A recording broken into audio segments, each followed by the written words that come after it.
Hello everybody and welcome back to another episode of A Slice of Fried Gold. My name's Paddy. And I'm Ben. If you're joining us for the first time, make sure you like this video. I'm now ready.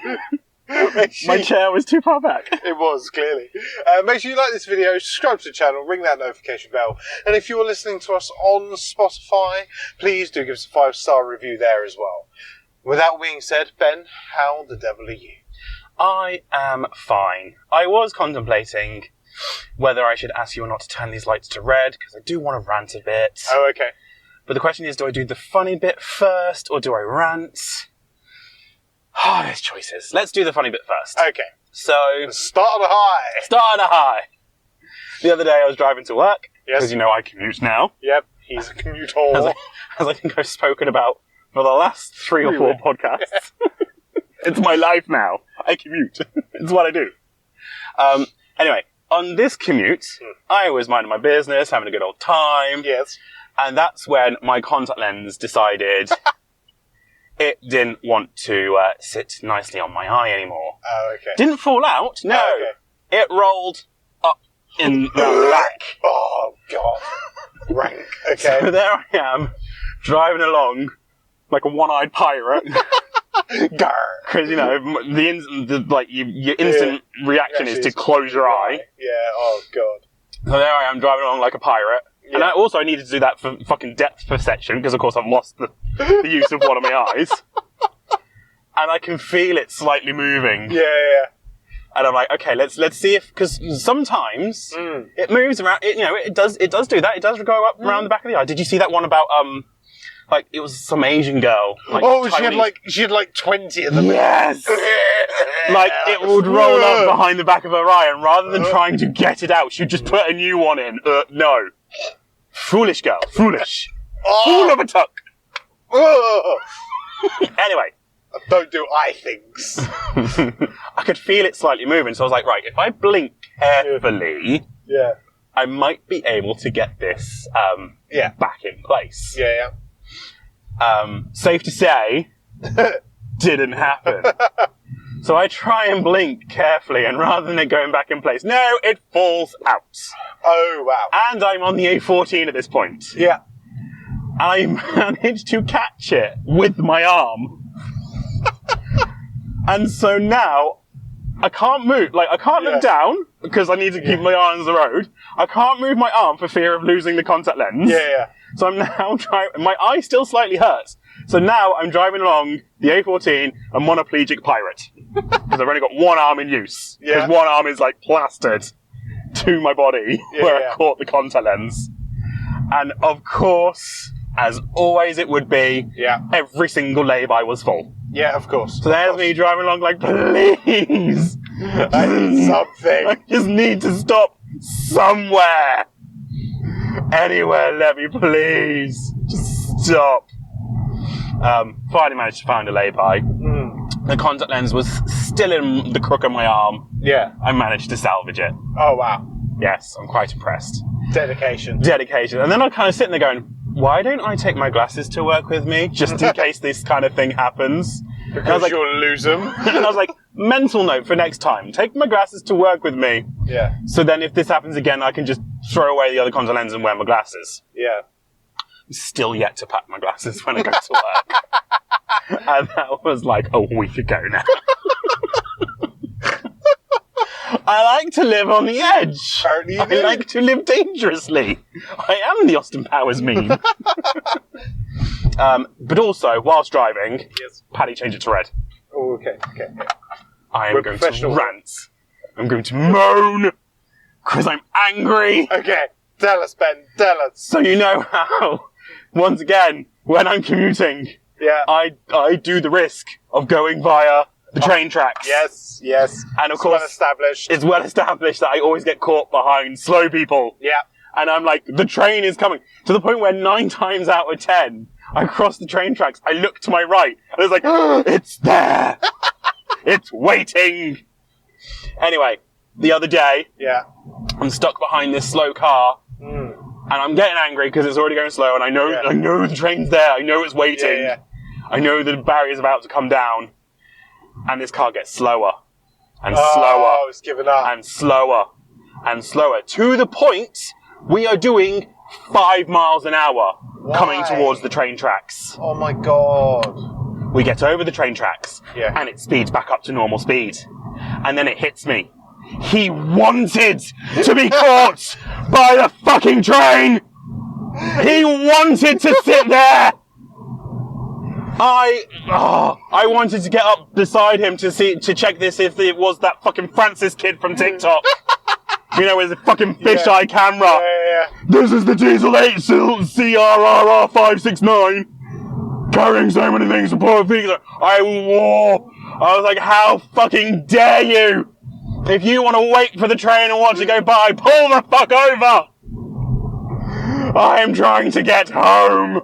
Oh, is it home? Yes! I was just saying, if it was like to work. If it's going to work, I'd be like, come on, mate, let's pull up, let's fucking watch this train together. I've got the fucking popcorn. No, this was to get home!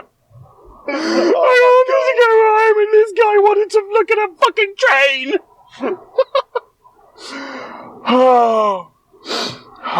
Wow. Peaceful. Don't change them back from red yet, I've got another rant story. Oh my god!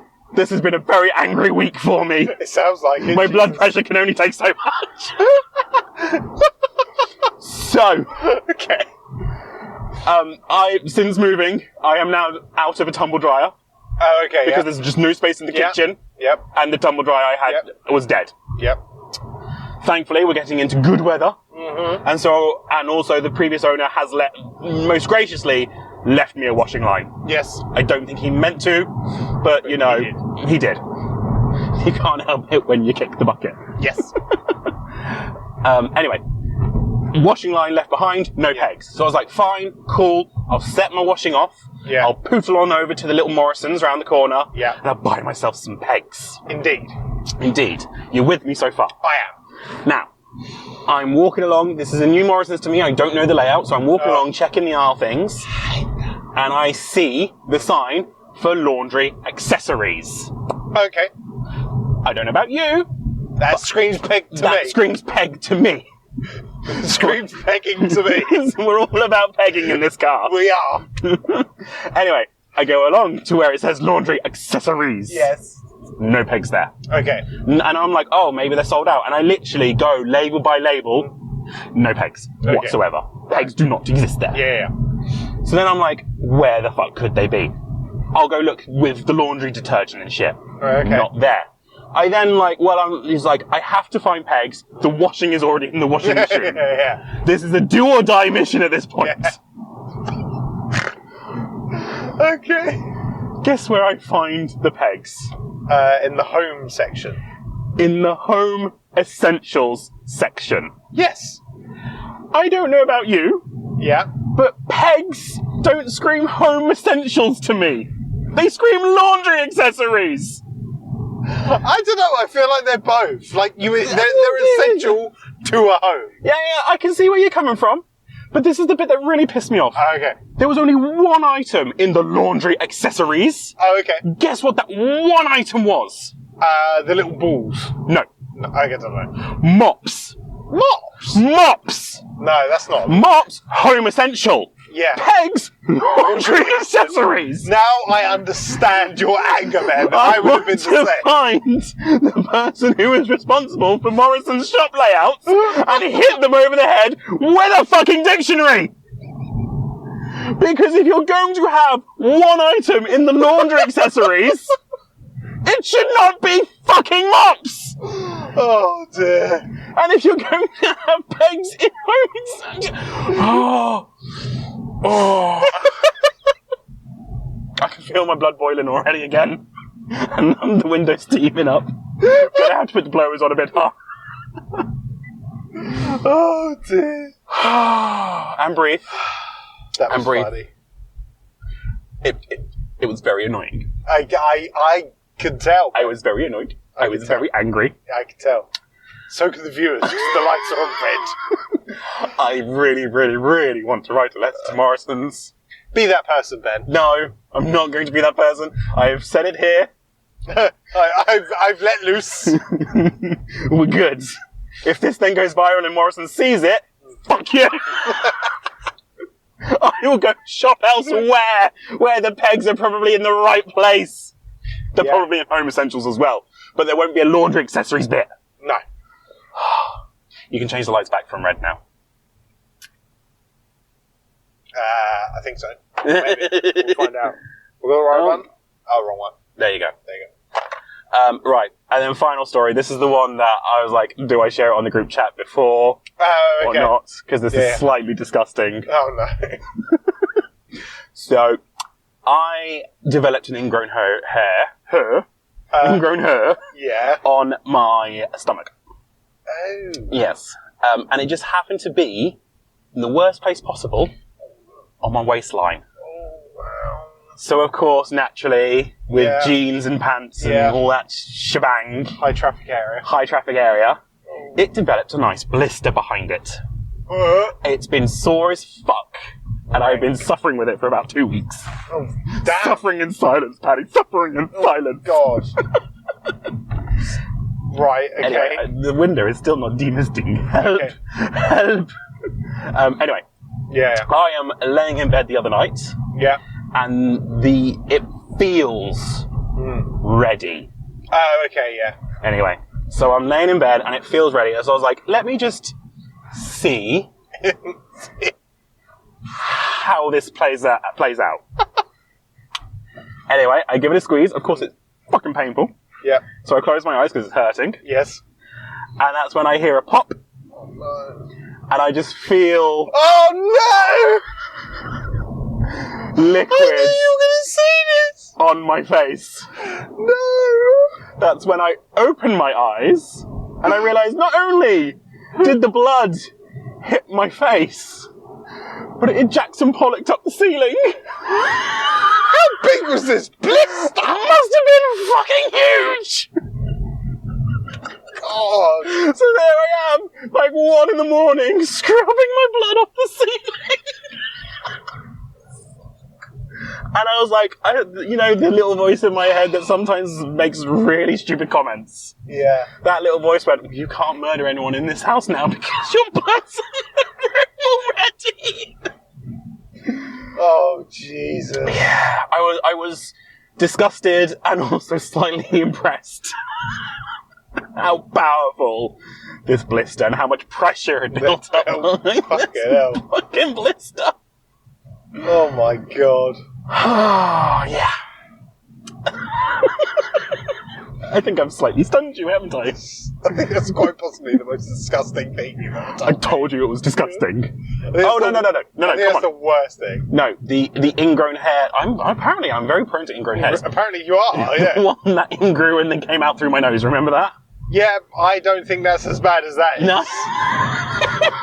The volcanic blood of pus. No, there's no pus. It was all blood. Okay. The volcanic blood blister Yeah. hit the ceiling. Ooh. I think I got it all off, but I know, one day I'm just going to be looking up and going, there's still blood up there. Because it was an Artex ceiling as well. Oh, they're so hard. Yes. Oh, dear. Anyway, that's been my week, Paddy. How have you been? You need to stop coming after me. Because now, what are you going to say? I'm fine, thank you. Had a lovely week. Yeah, apparently according to your week, I don't live the high life. I did have a story, but I've completely forgotten it. It was just so stunned. What, by my rage or by my disgusting body? Both. The combination of the two. Oh, it's not been a good week for me, Paddy. No, it doesn't sound like it has been, and I feel sorry for you. I'm sorry. Good God. Yeah, so Was it work related? I don't think it was. Was it new house related? Was it? Yeah. No, but I can tell you this story. Okay. So the people before us Yes. used to let one of the neighbours' cats into the house. Oh, the bastards. Well, yeah, I mean, that was their choice. It was their house at the time. It's now our house at the time, and we don't want to do that. Yes. We have the carpets cleaned and all that kind of stuff, and we don't want the cat climbing up on the new furniture and all that, because they used to let their cat do that. Yeah. So there we were. We just had, cooked dinner wherever it was. yesterday. Yeah, yesterday evening. Mm-hmm. And the next thing I know, the missus goes, "Oh my god, there's a cat in the house!" And I went, "Sorry, what?" And I looked, and the cat had climbed through the door that we had left open to get some fresh air. Uh-huh. And because she had, like, exclaimed that there was a cat in the house and she wasn't expecting it, I had jumped up. The cat had then jumped up on the dining table. Right. Because it was like, what the fuck is going on and who the fuck are you in this house? Yeah. And then, like, the next thing we know, I was like, you know, clapped. I was like, get out. And it kind of pegged it out. But that's the excitement of my week. I mean, at least it pegged it back outside rather than, like, pegging it further into the house. Well, I think that was probably because we normally have the lounge doors shut. Right. So, like, I think it was kind of knew there was nowhere else to go apart from back out the thing. Fair. But, like, you know when you're just like... we literally just finished eating dinner. I literally just sat down on the sofa. We're about to watch something on TV. Yeah. And just, you know when it's the most bizarre thing and, like, all your senses are heightened. Yes. And you just jump up and I'm just like, whoa. Like, if I was, like, Johnny English, I'd have been like that. You know what I mean? Yeah. So, like, no, it just completely threw me out of nowhere. But, yeah, so we had a random visitor. Oh, fair enough. But, other than that, I did want to say that The Last of Us is back on TV. New season. It has started. I have watched the first episode, because that's all there is. At the time of recording, the first episode's only just came out. I know this is going to be a little bit later on. I wondered if you had watched it yet, or if you've not got Now TV at the moment. Not got Now TV at the moment. Okay. So, I thought it was a good, solid first episode. Obviously, like there's been a couple of minor changes, a couple of little bits of expansion to the story, yes, and things like that. Although overall it was very good. I am interested to see how the world of people that don't know about and have not played the games, how that's going to progress. Uh-huh. So I'm very much looking forward to the world and their reaction to what happens. So it's going to be interesting. Fair enough. But I'm glad that's back, because there's plenty of stuff to be watching. But I'm glad that's back on TV. But other than that, I have nothing else to bring up, I'm afraid. Yeah. I will probably do the same thing as I did last time with The Last of Us. Wait until they're all out. Wait until they're all out. Wait until I'm on a plane. I can't go anywhere else. And just binge watch them. Yeah. Because that's what I did. Yeah, you did. It worked. It worked. It got me all the way to America. It did. It was an expensive way to watch The Last of Us. Probably the only way I was going to watch it. It's good. It's so good. Yeah, well, you know, I'd never got really into the games. Yeah, it's true. I don't understand how it was so amazing. No. Anyway, right, let's talk film. Let's talk film. Because we do actually talk about films on this podcast. So we've just been seeing The Amateur. Yes. Starring Remy Malek and Lawrence Fishburne. I can't remember who needs to go first this week. I went second on Minecraft. No, yes. Yes, I went second on Minecraft, which means you went first for Death and... No, it means I went first for Death of a Unicorn. If I went second on Minecraft... yeah, okay, so I'll go first. Right. I'll go first. There we go, that's how we do. We're so prepared. We're so prepared on this, people. We're so professional. I thought this was an interesting concept. Mm-hmm. Again, like with A Working Man, I didn't realise this was based on a book. Mm-hmm. I thought it was a fresh take on, like, your classic,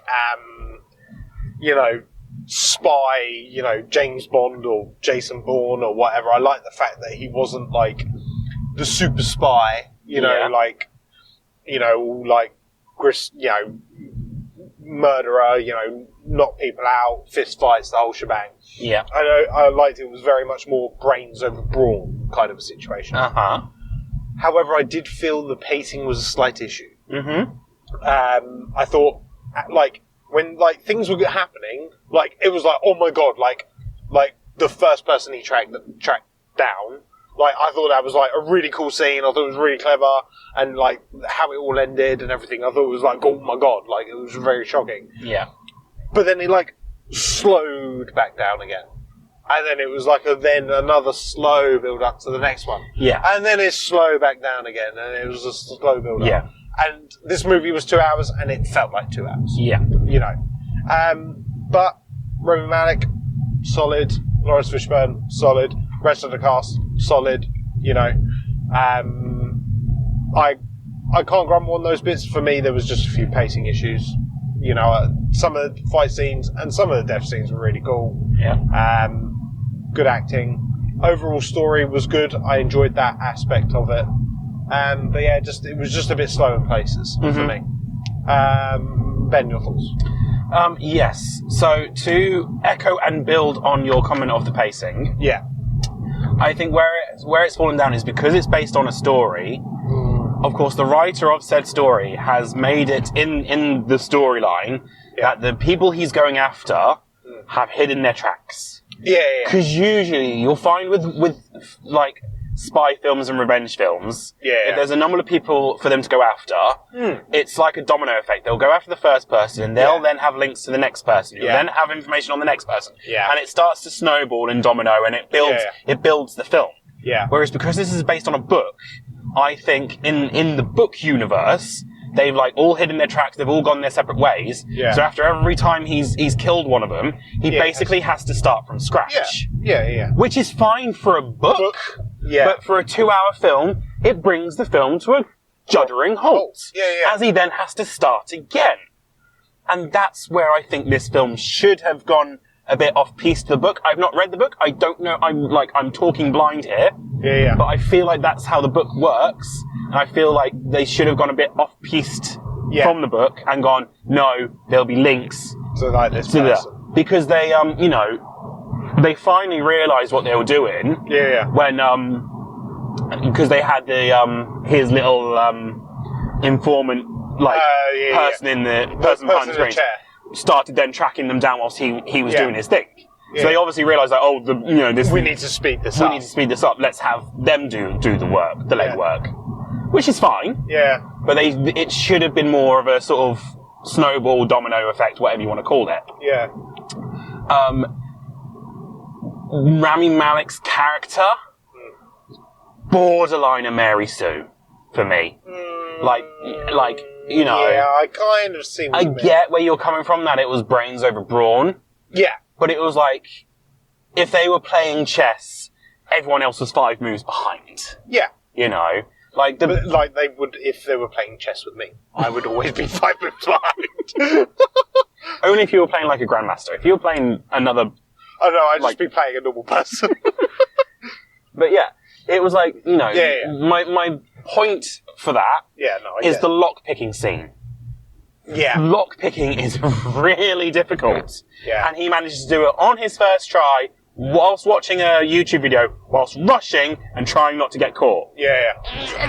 You see what I mean? It's just borderline. Yeah. Too perfect. Yeah. He's ahead of everyone else. He's been cornered in this thing, but then he knows, he's going to lock himself in the bathroom and do this and do that, and he can then get away by using it. It was just all a little bit too neat and too perfect. Considering the film is supposed to be about an amateur, like, he's not a field agent. He doesn't go out and do these things.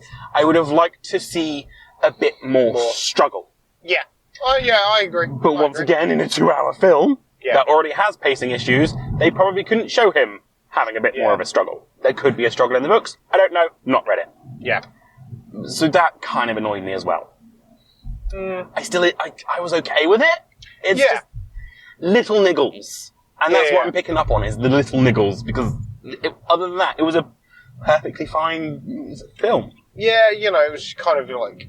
I fully appreciate what you mean, like, in that sense, and now you kind of explained, like, your side of it, I do see more where you mean. Like, it is difficult in that sense of, books you can have more, like... But that's like with anything. The book has more information anyway. The book has more information. Yeah. The book can take its time. Yeah. That's why I think a lot of these things are now turning to TV shows rather than movies. Because you can have that sort of...